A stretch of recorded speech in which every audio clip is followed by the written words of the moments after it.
चुनाव जो है जो ईवीएम से हो रहा है उसमें लोगों को विश्वास नहीं है कि एक वीवीपैट मतलब एक ईवीएम का मशीन का जब तक वोट पूरा नहीं गिन लेंगे तब तक ये दूसरा का नहीं गिनेंगे। ये बड़ी ही अचंभी बात थी कि एक इलेक्शन कमीशन जिसके पास इतना पैसा है, इतने लोग हैं, वो कहता है कि हम ईवीएम के जो वीवीपैट के वोट हैं भाई सीरियली गिनेंगे, one by one, not simultaneous. अगर वोट में जो वोटिंग स्लिप निकलती है और जो इलेक्ट्रॉनिक होती है, अगर उसमें कुछ गड़बड़ी है तो इलेक्ट्रॉनिक वोट नहीं माना जाएगा, पेपर वाला माना जाएगा। भारत ही एक ऐसा देश है जिसके पास इलेक्ट्रॉनिक रिकॉर्ड भी है और पेपर रिकॉर्ड भी है, ये किसी और देश में नहीं है।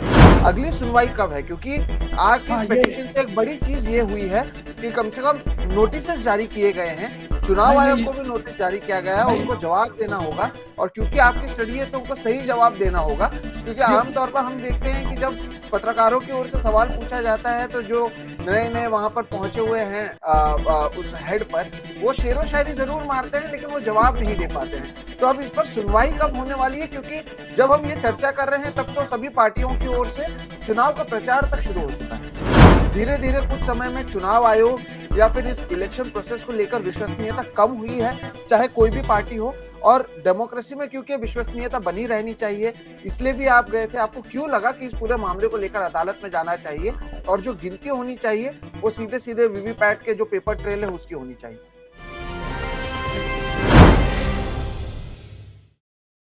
नमस्कार दोस्तों, और एक बार फिर से आप सभी का मेरे इस चैनल में बहुत बहुत स्वागत है।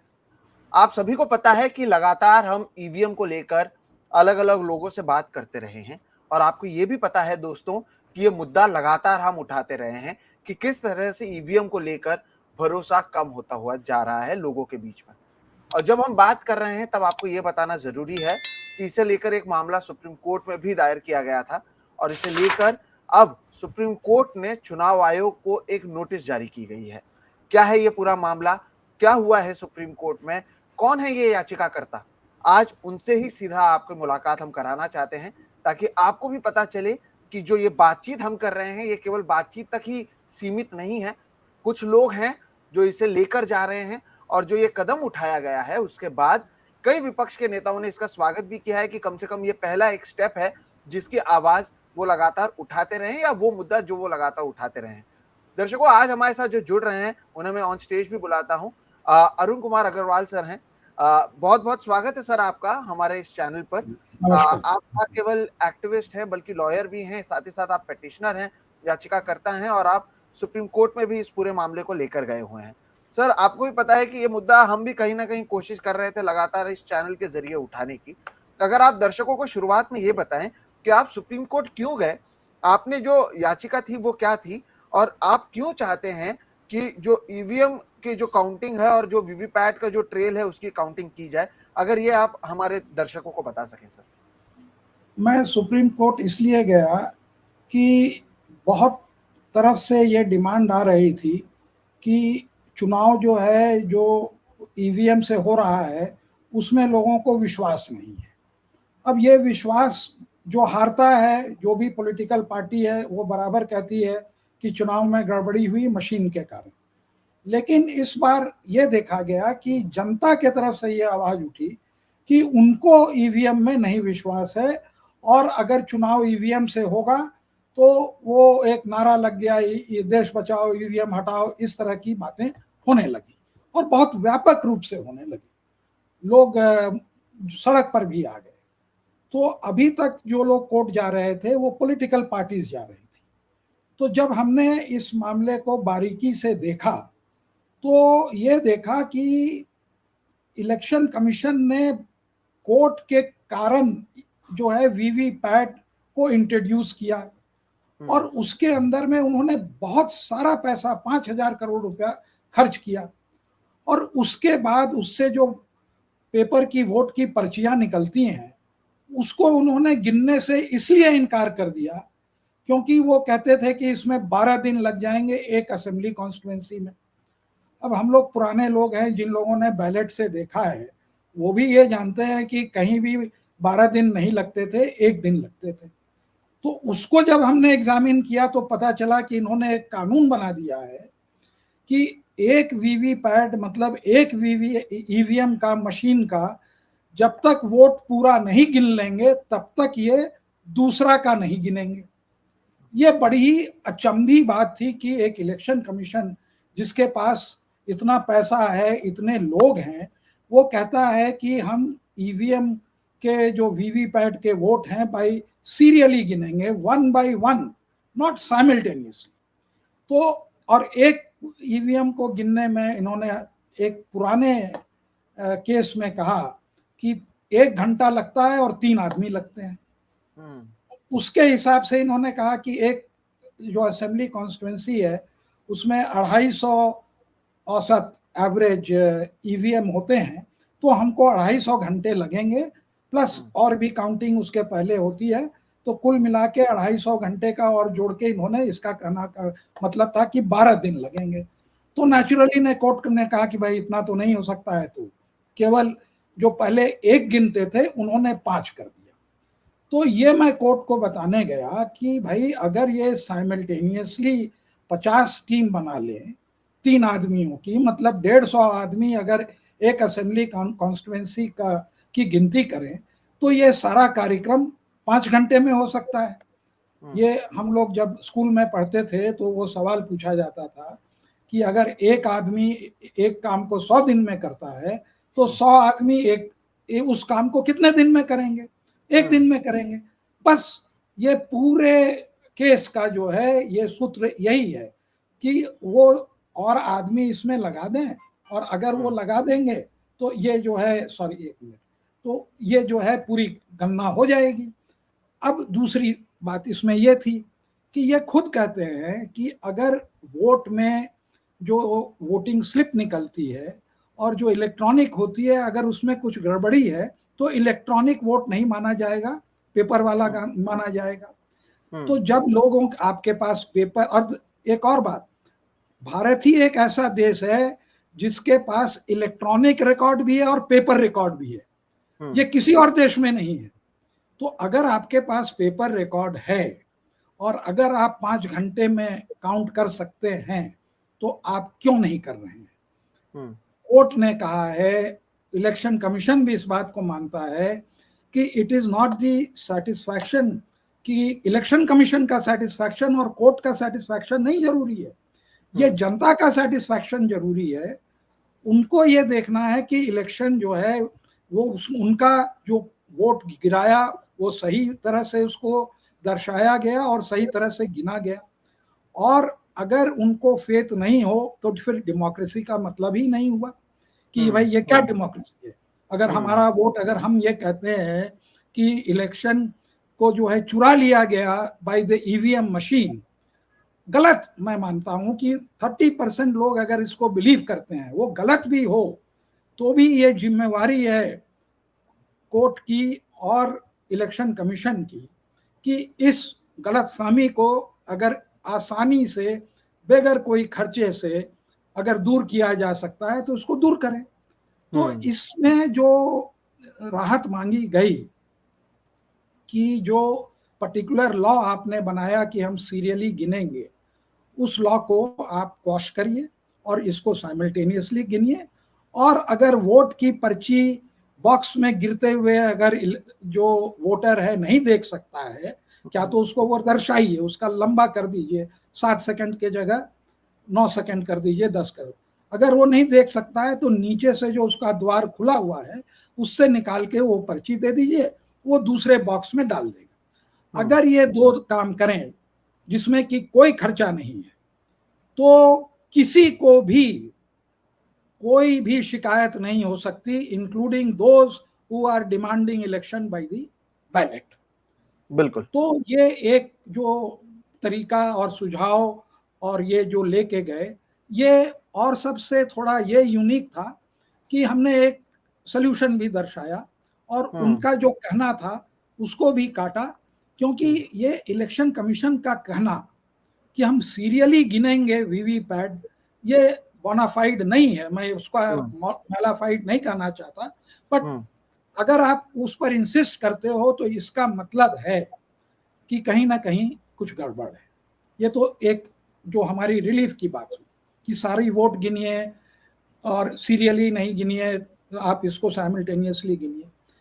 दूसरा मुद्दा जो पूरा कहा नहीं गया लेकिन अब वो हमें नजर आ रहा है कि ये सुब्रमण्यम स्वामी की जो 2013 की पिटीशन थी, उसी के कारण ईवीएम आई। उसके पहले वीवीपैट आया, उसके पहले वीवीपैट नहीं था। उस समय इन्होंने कोर्ट में कहा कि हमें 13 लाख मशीन चाहिए और इसका पूरा खर्चा 1690 करोड़ होगा। बाद में और एक मशीन का दाम 13,000 होगा। बाद में इन्होंने 24 लाख वीवीपैट मशीन इन्होंने ऑर्डर किए 13 लाख की जगह, और 19,500 में इन्होंने ऑर्डर किए। 5,000 करोड़ रुपया खर्चा किया। और जब 24 लाख ऑर्डर किए तो गिन कितने रहे हैं? 20,000 के खाली गिन रहे हैं। तो हमारा इतना पैसा क्यों खर्च किया? दूसरी बात जो हमें किसी ने बताया, जो ये कोर्ट में नहीं है, कि जो उसका प्रिंटर है वीवीपैट का, वो थर्मल प्रिंटर है जिसकी बहुत ज्यादा कीमत नहीं है। अगर हम एक पूरा प्रिंटर लेते हैं, उसमें स्कैनिंग है या ये है, कोई भी अच्छी कंपनी का लेते हैं, तो 13,000 से ज्यादा नहीं लगता है। तो ये 19,000 19,500 रुपए जो खर्चा किए हैं, या जो डब्बा हम लोग देख रहे हैं, rest is plastic, that plastic has not much cost, ज्यादा से ज्यादा 200-400 रुपए का, एक बाल्टी का भी कॉस्ट नहीं होगा। और उसके ऊपर से ये है, तो इसका मतलब कि किसी ने जम के पैसे कमाए। तो ये भी एक जो है उसका भी ये होना चाहिए कि इतने ज्यादा क्यों ऑर्डर किए। जब कोर्ट को आपने 13,000 कहा तो 19,500 क्यों किया? और इसका ये कोई डिफेंस नहीं है कि पब्लिक सेक्टर को ऑर्डर किया इसलिए इसमें गड़बड़ नहीं हो सकती है। वो भी कहीं और से खरीदते हैं, उसमें भी बिचौलिए रहते हैं, कहीं पर चिप बनती। तो ये सब भी साथ साथ देखनी चाहिए। लेकिन चुनाव आयोग को अब ये बताना पड़ेगा कि जब लाखों आदमी इलेक्शन ड्यूटी के लिए डिप्यूट होते हैं, इंक्लूडिंग बैंकर्स को आप डिप्यूट कर सकते हैं, कैशियरों को बुला लीजिए, वो खुद ही गिन देंगे। और आप ही ने कहा कि एक ईवीएम, एक वीवीपैट को गिनने में हमें 3 आदमी चाहिए, जिसको कि 1 घंटा लगेगा।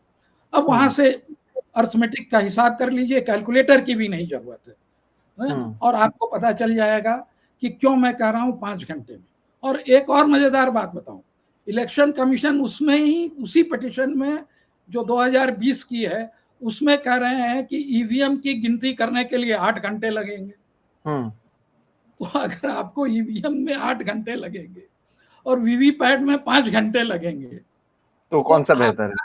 बस इतनी सी बात है। और पूरे देश को जो हम लोगों ने टेंशन में रखा हुआ है और ये सोचते हैं कि इलेक्शन हैज बीन स्टोलन, ये सब जितनी बकवासें हैं सब एक बार के लिए बंद हो जाएगी। और मैं तो मजाक में कहता हूं, लेकिन ये बात सही है कि वीवीपैट को कोर्ट ने लाया, तो अब ये कोर्ट की ही जिम्मेदारी है कि इस वीवीपैट का जो पूरा उपयोग हो, और ये नहीं कि जिस तरह से इलेक्शन कमीशन उपयोग करना चाहता है। बिल्कुल बिल्कुल। तो इसका हाँ सर, तो इससे पहले कि हम आगे बढ़े और इस पर और चर्चा करें, अगली सुनवाई कब है? क्योंकि आपके इस पिटीशन से एक बड़ी चीज ये हुई है कि कम से कम नोटिस जारी किए गए हैं, चुनाव आयोग को भी नोटिस जारी किया गया है, उनको जवाब देना होगा। और क्योंकि आपकी स्टडी है तो उनको सही जवाब देना होगा, क्योंकि आमतौर पर हम देखते हैं कि जब पत्रकारों की ओर से सवाल पूछा जाता है तो जो नए वहां पर पहुंचे हुए हैं उस हेड पर, वो शेरो शायरी जरूर मारते हैं लेकिन वो जवाब नहीं दे पाते हैं। तो अब इस पर सुनवाई कब होने वाली है? क्योंकि जब हम ये चर्चा कर रहे हैं तब तो सभी पार्टियों की ओर से चुनाव का प्रचार तक शुरू हो चुका है। नहीं, ये आपने बहुत अच्छा सवाल पूछा, और इसमें हमें कुछ बड़ी अच्छी खबर शेयर करने को है कि कल जो है कपिल सिब्बल साहब और हमारे सीनियर काउंसिल गोपाल शंकर नारायण, जो यंग हैं लेकिन बहुत ही ब्रिलियंट लॉयर हैं, उन लोगों ने कोर्ट में मेंशन करी। हमारी जो पिटीशन थी वो गवई साहब के आई, तो गवई साहब ने कहा कि, और हम लोगों ने भी डिस्क्लोज किया कि एक और पिटीशन पेंडिंग है, वो पीआईएल थी, मेरी पीआईएल नहीं है। मैंने कहा, मैंने चुनाव आयोग को लिखा, वो तो जवाब देने वाले नहीं है, 20 पार्टी को जवाब नहीं देते तो हमें कौन हम क्या चीज़ हैं कि हमको जवाब दें। तो हमने कहा कि हमारा वोट गिनती और ये, तो गवाही साहब, तो हमारे वकील साहब ने कहा कि इसमें जो है नोटिस किया जाए क्योंकि हमारी पेयर डिफरेंट है। तो वो नोटिस करके टैग कर दिए। ये हुआ मंडे को। कल इत्तेफाक से कपिल सिब्बल साहब और गोपाल शंकर नारायण ने खन्ना साहब की बेंच में मेंशन किया। तो उन्होंने कहा कि अगले हफ्ते यही बेंच है, बिजी हैं, उसके अगले हफ्ते लगाएंगे। तो इसका मतलब है कि अगले 14 दिन में, 13 दिन में जो है इसकी सुनवाई होगी। और वो भी कंसर्न है कि इसको इलेक्शन के गिनती के पहले, क्योंकि देखिए हमारे सुझाव में तो कोई पैसा नहीं लगना। आदमी तो बहुत हैं और सब इंटेलिजेंट लोग हैं। ये नहीं कर सकते कि उनको गिनती नहीं आती या ये बेईमानी कर लेंगे। अरे they are rank of ADM, SDM, DM, तो सवाल ही नहीं उठता है। नहीं तो कैशियर बुला लीजिए, उन्होंने तो नोटबंदी में सारी गिन दी थी। तो हमें ये पूरी उम्मीद है कि इस केस की सुनवाई, चूंकि खन्ना साहब ने, जस्टिस खन्ना ने खुद ही कहा कि वी आर ऑल्सो कंसर्न, तो ये ज़्यादा मतलब कि मीडिया में ये बात नहीं आई है। लेकिन अगर आप लाइव लॉ वगैरह में देखेंगे तो ये कल का डेवलपमेंट है कि ये जो है उम्मीदन इस महीने में सुनवाई हो जाएगी और हमें उम्मीद है कि इस महीने अंत तक इसका फैसला भी आ जाए। बिल्कुल। तो दर्शकों, आगे बढ़ने से पहले मैं आपको एक बार फिर से समझा देता हूं कि हम चर्चा क्या कर रहे हैं। हम चर्चा ईवीएम को लेकर कर रहे हैं, हम चर्चा वीवीपैट को लेकर कर रहे हैं। और जो अग्रवाल साहब यहाँ पर बैठे हुए हैं, यही सुप्रीम कोर्ट पहुंचे हैं, जिसके बाद एक नोटिस दी गई है चुनाव आयोग को इस पर जवाब देने के लिए। अब सर, आपकी मांग यह है कि जो वीवीपैट का पेपर ट्रेल होता है, यानी जब मैं बटन दबाता हूं मुझे जो पर्चा दिखता है, उसकी गिनती की जाए ताकि कोई भी शंका किसी के माइंड में ना रहे। क्योंकि जब हमने भी यहाँ पर चर्चा की है तब हमने कहा यही है कि जब हम बटन दबाते हैं हमें वीवीपैट पर दिखाता कुछ है, लेकिन जहां पर ये वोटिंग सेव होता है यानी कंट्रोल यूनिट में, वहां पर क्या सेव हो रहा है वो किसी को नहीं पता है। और वीवीपैट ही एक ऐसा जगह है जो कंप्यूटर से आप उसको कनेक्ट करते हैं चुनावों से पहले सारे नाम और डिटेल्स डालने के लिए। अब क्योंकि आपने कहा है कि इसकी गिनती होनी चाहिए, इसे लेकर एक सवाल यह है कि चुनावों को लेकर खासतौर पर पिछले कुछ समय में लगातार सवाल उठते रहे हैं। आपको क्यों लगा कि अदालत में जाना चाहिए? क्या आपको लगता है पिछले कुछ समय में, और केवल कुछ समय का मतलब ये 1-1.5 साल की बात नहीं कर रहा हूं, धीरे धीरे कुछ समय में चुनाव आयोग या फिर इस इलेक्शन प्रोसेस को लेकर विश्वसनीयता कम हुई है, चाहे कोई भी पार्टी हो? और डेमोक्रेसी में क्योंकि विश्वसनीयता बनी रहनी चाहिए, इसलिए भी आप गए थे। आपको क्यों लगा कि इस पूरे मामले को लेकर अदालत में जाना चाहिए और जो गिनती होनी चाहिए वो सीधे सीधे वीवीपैट के जो पेपर ट्रेल है उसकी होनी चाहिए? नहीं, जाने का ये कारण था कि देखिए, सबसे जरूरी है कि चुनाव में निष्ठा होनी चाहिए। अगर हम किसी को चुनते हैं और मान ले जो हारने वाले हैं वोटर हों या पॉलिटिकल पार्टी हो, और हम किसी तरह से वेरीफाई नहीं कर पा रहे हैं कि मैंने जैसा वोट दिया वैसा ही वोट पड़ा और वैसा ही वोट प्रिंट होके गिरा, क्योंकि मेरी ये भी मांग है कि जो वोट आप दिखा रहे हैं स्लिप पे वो गिर के जाए, नहीं जाए तो हमें दीजिए कि हम गिराएं। ये नहीं, क्योंकि देखिए, एक तो आप ही के थ्रू ये जो थे tulip Madhav computer, Deshpande sir. हाँ देश पांडे, बहुत पढ़े लिखे लोग हैं। और ऐसे ही आईआईटी के भी प्रोफेसर लोगों ने, जिनको कि एक देवश्याम साहब हैं, आईएएस ऑफिसर थे, 80 इयर्स के हैं, उन्होंने पूरी रिसर्च कर डाली और उसमें भी उन्होंने एक्सपर्ट लगाए। जब एक्सपर्ट लोग कह रहे हैं कि इसको हम जो है मैनिपुलेट कर सकते हैं, और देश पांडे साहब कहते हैं कि नहीं, हैक नहीं हो सकता लेकिन मैनिपुलेट हो सकता है। टेक्नोलॉजी बढ़ गई, पिगासस आ गया, आपका फोन बंद है तो भी वो सुन रहा है। अमेजोन में वो अलेक्सा जो है उसका नाम लेते हैं तब तक तो वो ऑन है ना, जब अलेक्सा बोलते हैं तभी तो कैसे पता चलता है कि आपने अलेक्सा बोला, तो वो भी सुन रहे हैं। तो जब टेक्नोलॉजी इस लेवल पर पहुंच जाए कि हमें समझ में ना आवे, हमें विश्वास नहीं हो, तो अगर हम आसानी से लोगों को विश्वास दिला सकें कि इसमें कोई गड़बड़ नहीं है, क्योंकि अब क्या हुआ है कि लोगों को सरकारी तंत्र में भी विश्वास नहीं रहा। अब इलेक्शन कमीशन अपॉइंट एक पॉलिटिकल पार्टी ही करती है, सरकार ही करती है। अब मान ले जैसे 20 लाख ईवीएम गायब हैं, रास्ते में आपने 5% बदल दिए, तो अगर आपने इंटेलिजेंट और सेलेक्टिव मैनिपुलेशन किया तो 5% में तो पूरा इलेक्शन बदल गया, आप बदनाम भी नहीं हुए। और ये कहना कि जब जीतते हैं तो आप नहीं कंप्लेन करते और जब हारते हैं तो करते हैं, हाँ बात सही है, लेकिन आप क्या कर रहे हैं पहले आप तो बताइए। 5,000 करोड़ रुपया खर्च करके 24 लाख ईवीएम बना के आप 20,000 गिन रहे हैं। तो जो आदमी पर्याप्त हैं, कर्नाटक में 6 लाख लोगों माइनस सिक्योरिटी 6 लाख लोगों की ड्यूटी लगती है, अब गिनने में कितने कम लोग लगेंगे। तो इसलिए आपके पास कोई बहाना नहीं है। एंड जैसे कहा गया कि justice should not only be done but should seen to be done, वैसे ही election should not only be fair, it should be seen to be fair. Correct. And ये इलेक्शन कमीशन के सेटिस्फैक्शन का मामला नहीं है, ये वोटर और जनता के सेटिस्फैक्शन का मामला है। और इस बार आप देखेंगे एक और बहुत यूनिक चीज हुई है।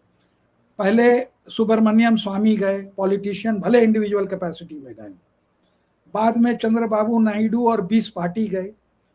इस बार जो चारों पिटिशनर हैं सब के सब जनता वाले हैं। प्रशांत भूषण की पिटिशन है, वो खुद ही लॉयर वो हैं, तो वो तो पॉलिटिकल गेम में है नहीं। ये देवश्याम जी की पिटिशन है, इंटरवीनिंग, वो आईएएस ऑफिसर रिटायर्ड है। और तीसरी मेरी है, वो हम तो खाली यही पीआईएल और एक्टिविस्ट करते रहे जिंदगी भर, तो हमारी भी जो है कोई ये नहीं कर सकता। और आई एम नॉट ऑन कि ये पॉलिटिकल पार्टी वो पॉलिटिकल पार्टी, करेक्ट। और कोर्ट ने भी ये बात कही है एक जजमेंट में कि it is not the satisfaction of the Election commission that is important. और कोर्ट ने जब वीवीपैट बनाया तो इसलिए नहीं बनाया कि आप उसको गिनेंगे नहीं, सही बात है, जब आप गिन सकते हैं। तो यही मुद्दा है और हमें पूरी उम्मीद है कि जब ये वहाँ आर्ग्यू होगा, और जहाँ तक हमें ध्यान है जस्टिस खन्ना खुद ही चार्टर्ड अकाउंटेंट हैं, तो ये पूरे मामले को तुरंत ग्रास्प करके हमें उम्मीद है कि इसमें वो रिलीफ दे देंगे, क्योंकि एक पैसा नहीं खर्च होना है। सरकार का एक पैसा नहीं खर्च होना है। It can be done from the next election counting. ठीक है, 5 घंटे की जगह 10 घंटे लग जाए, हेवेंस वोंट फॉल। बिल्कुल। पुराने जमाने में मैं आपको बताता हूँ, मैं बिहार का हूँ, बिहार जैसे जगह में एमपी के इलेक्शन में लोग घर नहीं जाते थे, रात को 12-1 बजे तक इलेक्शन डिक्लेयर हो जाता था, और सब जगह पहले होता था। तो ऐसा नहीं है कि इलेक्शन बगैर ईवीएम के नहीं हुए हैं या दूसरे देशों में नहीं होते हैं। तो इसलिए जो है एक अगर हो जाएगा तो हम लोगों को बहुत ही अंदर से अच्छा लगेगा कि एक देश के लिए एक अच्छा काम। तो सर आप जो कह रहे हैं वो दर्शकों को मैं वही बता दूं कि अभी मौजूदा स्थिति में 5% जो वीवीपैट होते हैं उसकी काउंटिंग होती है रैंडम, और आपका कहना है कि ओवरऑल हो जाए। नहीं, मैं आपको करेक्ट करूं, हाँ, इसमें भी एक बड़ी 2% होती है। 2%, 250 वीवीएम होते हैं एक लेजिस्लेटिव असेंबली के, उसमें ये 5 गिनते हैं। 5/250 into 100 is 2%। 2%, 5% भी नहीं, 2% गिनते हैं, 5 नहीं। और एक और बात आप समझिए मजेदार, 5% को हमने इधर से उधर कर दिया। आप शिकायत देखते हैं कि मेरे गांव में मेरा ही वोट नहीं गिना गया। दूसरा कहता है कि जब आई तो बैटरी फुल चार्ज थी। तो अगर 5% को आपने इधर से उधर रिप्लेस कर दिया, कुछ कर दिया, जो भी कर दिया, तो chances of getting caught is 5% into 2%, that is 1/1000। Correct. एक में 1000 की आप पकड़ाएंगे, तो 5 पकड़ा भी गए तो अरे ये स्टेटिस्टिकल घोटाला था, कौन मानेगा। सही बात है। आप बड़े आराम से 5% का घोटाला कर सकते हैं बगैर पकड़ाए।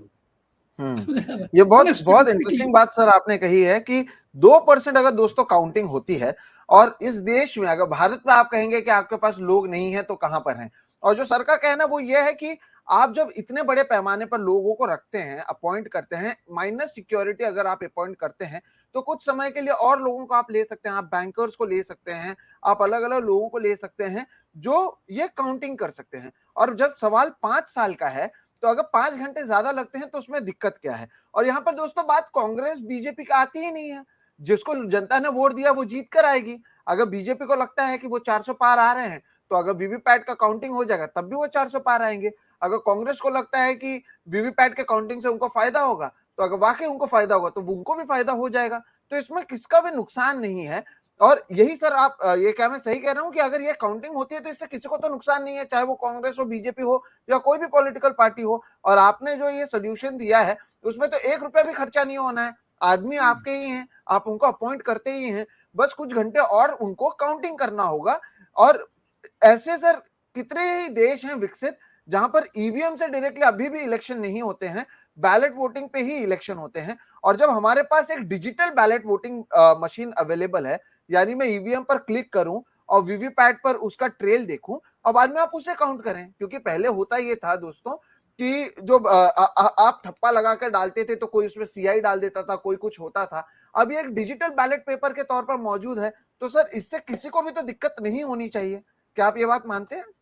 नहीं नहीं, एकदम। और देखिए, हम तो ये, हमें सबसे ज्यादा खुशी होगी, जैसे आजकल आप कभी कभी देखते हैं कि सॉलिसिटर जनरल कंसीड कर देते हैं कि हाँ भाई, इनकम टैक्स का जो है वो कोअर्सिव नहीं लेगा, या अभी जैसे संजय, वैसे ही कंसीड कर दे इलेक्शन कमीशन, सरकार कंसीड कर दे कि हाँ भाई ये बात है, हम सीरियली नहीं, साइमल्टेनियसली गिन सकते हैं और हम गिनेंगे। तो उससे क्या होगा कि उनकी इज्जत बच जाएगी। नहीं तो ये जो आपने कहा, मैं कहने वाला था कि नहीं तो यही कहेंगे कि ये तो इलेक्शन कमीशन शेर शायरी करता है और वो किताब बना देता है कि इतने सारे जजमेंट हमारे फेवर में आए। अरे मुद्दे की बात करो ना, तुम्हारे ऊपर कोई कॉन्फिडेंस नहीं है। वहां पे एक आदमी ने बड़ा अच्छा सवाल पूछा कि जितने पैसे सीजर होते हैं और दारू के बोतल सीजर होते हैं, that is many times more than the ceiling of the expenditure. वो कहाँ जाता है? तो ये सब चीजें, इसमें मैं आपको एक अभी चुनाव आयोग का, क्योंकि आपने जिक्र किया, तो महाराष्ट्र से क्योंकि मैं हूं, तो 1 मार्च से महाराष्ट्र में अब तक चुनाव आयोग का खुद का कहना है, स्टेट इलेक्शन कमीशन का, 23 करोड़ रुपए कैश, 17 लाख लीटर दारू जिसकी कीमत 14.84 करोड़ है, 699 किलो ड्रग्स जिसकी कीमत 158 करोड़ है, और 49 किलो प्रेशियस मेटल्स जिसकी कीमत 18 करोड़ है। ये महाराष्ट्र के अलग अलग जगहों से 1 मार्च से महाराष्ट्र के चुनाव आयोग ने इसे जब्त किया है। तो देश में तो एक कितनी बड़ी संख्या है सर। और आप अपनी बात इसको लेकर अगर आगे बढ़ें जी। 80 लाख अगर एक कैंडिडेट को एक्सपेंडिचर अलाउड है और मान ले 5 सीरियस कैंडिडेट हैं, तो पर कॉन्स्टिट्युएंसी आप समझिए कि 4 करोड़ रुपए हुए। This is many more times. जो सीजर अमाउंट है is exceeding the ceiling. Correct. तो इसका मतलब देखिए, कहना नहीं चाहते हैं, हमारे कर्नाटक में हम जानते हैं 1000 रुपए में वोट खरीदे जाते हैं। ये रेट हो गया 500-1000 रुपए। आज तक ये IRS और ये लगाते हैं सुपरवाइज करने के लिए एक्सपेंडिचर में, आज तक किसी को पकड़ा? बिल्कुल, किसी की कैंडिडेसी नहीं जाती है। ये दारू पकड़ते हैं, ये ड्रग्स पकड़ते हैं, ये पैसे पकड़ते हैं, लेकिन वो पैसा किसका है वो ट्रेल नहीं करते। हाँ, वो नहीं करते हैं।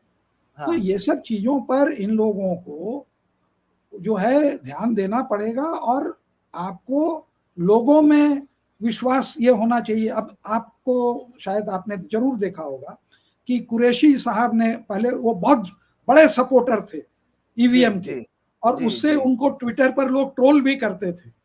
अब वो कहते हैं कि नहीं, हमने अपने एम्प्लॉइज, एक्स एम्प्लॉय, वो तो एक्स हो गए, से वेरीफाई किया है, it can be counted in less than a day. Who is saying this? SY Qureshi, जो कि पूर्व चुनाव आयोग के अध्यक्ष रहे हैं, और मेरे हिसाब से बुधवार को ही उन्होंने इंडियन एक्सप्रेस में एक एडिटोरियल भी इसके ऊपर लिखा है कि जो अंपायर रहना चाहिए वो किसी एक तरफा झुका नहीं रहना चाहिए। और उसमें उन्होंने एग्जाम्पल भी दिया है, खुद के भी एक्सपीरियंसेस का एग्जाम्पल दिया है कि कैसे मनोहर पर्रिकर को उन्होंने कहा था चुनाव के समय किसी को ना लें, और फिर उन्होंने सुना था। और अब तो हालात ये हैं कि चुनाव आयोग की ओर से ऐलान किया जाता है चुनाव का, उसके बाद जब एक सिटिंग मुख्यमंत्री को गिरफ्तार किया जाता है तो बिना चुनाव आयोग के परमिशन के आप कर नहीं सकते हैं। तो ये समय जरूर अलग चल रहा है, और आप जो कुरैशी साहब का कह रहे हैं वो आजकल खुलकर कहीं ना कहीं इस पर जरूर बात करते हुए दिख रहे हैं। नहीं, देखिए, वो भी अब सिविल सोसाइटी हो गए ना जी। सी व्हाट, वो देवश्याम साहब हैं, वो कितने इलेक्शन कंडक्ट करा चुके।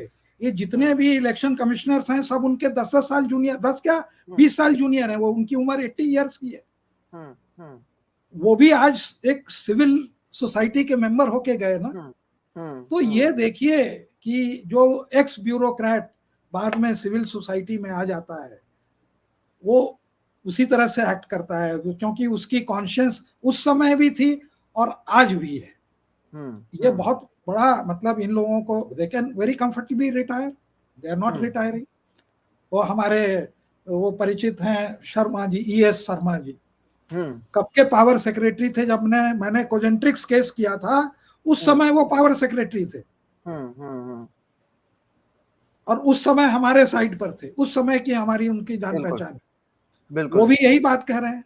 तो उन्होंने तो सर भारत इलेक्ट्रॉनिक्स लिमिटेड को लेकर जो पत्र लिखा ये शर्मा जी ने, उसमें बताया है कि कैसे जो कंपनी जिसका काम है ये ईवीएम मशीन बनाना, अगर उसमें 4 जो इंडिपेंडेंट डायरेक्टर हैं उनका बीजेपी से डायरेक्टली ताल्लुक है, उसमें एक तो बीजेपी के राजकोट के डिस्ट्रिक्ट प्रेसिडेंट हैं जो वहां पर इंडिपेंडेंट डायरेक्टर के तौर पर हैं, और ये खुद ये शर्मा जी का पत्र है जिसे लेकर भी हमने यहाँ पर खबर की थी। तो जरूर इससे सर कहीं ना कहीं विश्वसनीयता पर तो सवाल उठता है, और डेमोक्रेसी में अगर चुनाव आयोग को ही लेकर विश्वसनीयता पर सवाल उठे तो जरूर गंभीर ये मामला जरूर है। और देखिए अंत में मैं एक बात और कहूंगा कि जैसे जो इलेक्ट्रल बॉन्ड थे उसमें भी मैं पार्टी था एज ए शेयर होल्डर। उसमें भी आप पार्टी थे जी। हाँ, तो उसमें कोर्ट ने कहा, ये कहते थे 110 दिन चाहिए, और जब कोर्ट ने थोड़ी सी टाइट करी तो 24 घंटे में ले आए। मैं आपको बोलता हूं, अगर एक शब्द निकल गया जजेस के इससे कि why can't you complete it with in 1 day, तो आप देखिए कैसे ये कंप्लीट होता है।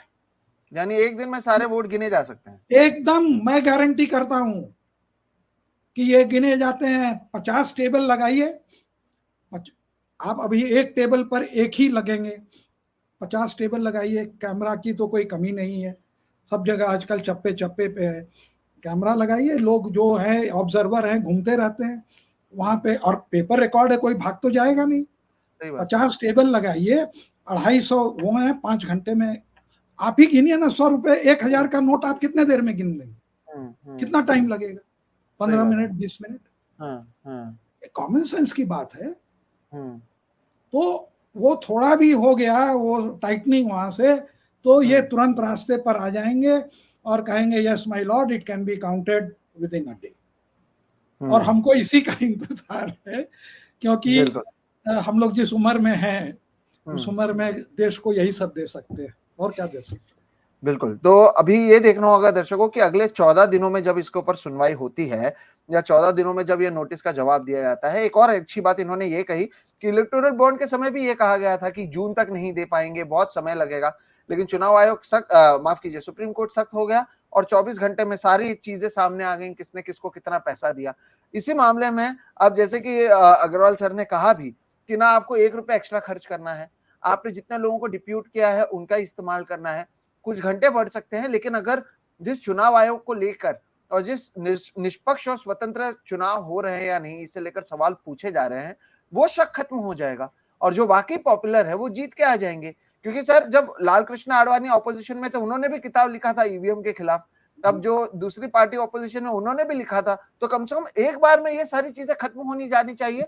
और चुनाव आयोग को लेकर जो बार बार सवाल उठ रहे हैं उसे तो आप भी खतरनाक मानते हैं सर, कि एक इलेक्टोरल कंट्री में अगर चुनाव आयोग को ही लेकर सवाल उठे, आप लोगों से भी पूछे तो चुनाव आयोग की निष्पक्षता पर वो सवाल उठाते हैं, तो ये एक हेल्दी डेमोक्रेसी के लिए अच्छी बात नहीं है। नहीं, आप सही कह रहे हैं। देखिए एक लाइन में मैं इसको ये कहता हूं, will the Election Commission rise to the occasion? That is what they have to introspect and come clean to the nation and not make, बहाना ना बनाए कि हम नहीं गिन सकते हैं। ऐसा बहाना बनाएं जिसको कि लोग माने। तो अगर वो इलेक्शन कमीशन अगर ये कह दे कि यस वी विल इंक्रीज, अरे भाई ये गाइडलाइन है, ये लॉ भी नहीं है। गाइडलाइन को हमने कहा क्वॉश करिए, कहते हैं yes we can do it, हो गया। बिल्कुल। तो दूध का दूध पानी का पानी हो जाएगा। अगर आप वीवीपैट का जो पेपर ट्रेल है हमें दिखाते हैं, कंट्रोवर्सी नहीं होगी। We will accept the result, we do not want a disgruntled country. which feels that the election has been stolen, क्योंकि इन्होंने सरकारी अपॉइंटमेंट और सारे तंत्र को अपने हाथ में किया हुआ है। बिल्कुल, ये फीलिंग लोगों में अगर 20% 30% में भी है तो ये देश की जिम्मेवारी है, इलेक्शन कमीशन की जिम्मेवारी है कि इसको, इस शंका को दूर करें। बिल्कुल सर, इसमें जाते जाते एक आखिरी सवाल आपसे ये पूछना चाहूंगा जो लोगों के मन में हमेशा रहता है, क्या आप मानते हैं फिलहाल की जो चुनाव आयोग है वो निष्पक्ष हैं, नहीं है, या इसे लेकर एक बड़ा मुद्दा है? ईवीएम वीवीपैट तो एक मुद्दा है जिसे लेकर आप अदालत पे गए हैं, लेकिन हम देखते हैं कि कहीं पर अमित शाह कह देते हैं कि भगवान राम तो टेंट में थे, उन्हें अयोध्या के मंदिर में मोदी जी ले गए। अगर हम चुनाव आयोग के गाइडलाइंस के जरिए देखें तो ऐसे तमाम चीजें हैं जो गलत होते हैं लेकिन उसके ऊपर कार्रवाई नहीं होती है, तो क्या वहां पर भी सख्ती की जरूरत नहीं है ताकि जितनी विश्वसनीयता है वो बनी रहे? देखिए, वो एवरीबडी जजेस देम एवरी डे, ये नहीं है कि केवल भगवान ऊपर में जज करता है। आज क्या कारण है कि जब भी कुछ गड़बड़ होता है तो लोग सेशन को याद करते हैं, या उसके बाद जो लोग और लोग आए, एक सीरीज में आए जो चुनाव आयोग की, एक वो अलग उन्होंने अपनी पहचान बनाई।